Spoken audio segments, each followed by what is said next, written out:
आज आहे नवरात्रीचा 6वा दिवस आणि कलर आहे ग्रे. तर आम्ही दोघींनी पण ग्रे कलरचे ड्रेसेस घातले आणि त्यानंतर स्वयंपाकाला सुरुवात केली. आज श्रावूला मला कन्यापूजनाला घेऊन जायचं आहे, त्यामुळे स्वयंपाक जरा लवकरच करून घ्यायचा आहे. तिकडून यायला जरा उशीर होईल आणि त्यानंतर माझा स्वयंपाक राहून जाईल. म्हणून म्हटलं निदान आपण भाजी तरी बनवून जावं, जेणेकरून आपला बाकीचा स्वयंपाक आहे तो पटपट होऊन जाईल. आता दुधी भोपळा बनवते, तर म्हटलं चला तुमच्यासोबत पण रेसिपी शेअर करूया. तर मी दुधी भोपळा आधी कट करून घेतला, त्याच्या आतमधल्या बिया काढून घेतल्या आणि त्याला बारीक कट केलं. त्यानंतर कढईमध्ये थोडंसं तेल गरम करायचं, त्यामध्ये जिरे तडतडून द्यायचे आणि थोडासा कढीपत्ता टाकायचा. चांगले धुवून दुधी भोपळा त्यामध्ये टाकायचा, तो छान परतून घ्यायचा आणि इकडे मीठ, मिरची, लसूण आणि शेंगदाणे बारीक करून घ्यायचे. मिक्सरमधून एकदम बारीक पेस्ट बनवायची.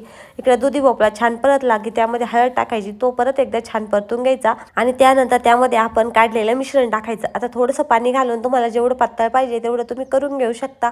आणि इतकी मस्त लागते ना ही भाजी की बस. त्यामध्ये फक्त एक्स्ट्राची कोथिंबीर पाहिजे आणि त्यानंतर बाजरीच्या भाकरीसोबत किंवा ज्वारीच्या भाकरीसोबत एकदमच मस्त लागते.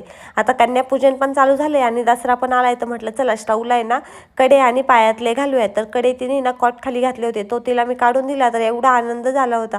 मग काय ते कडे घालून घेतले, त्यानंतर तिला छुमछुम घातले आणि कन्यापूजनाला घेऊन गेले.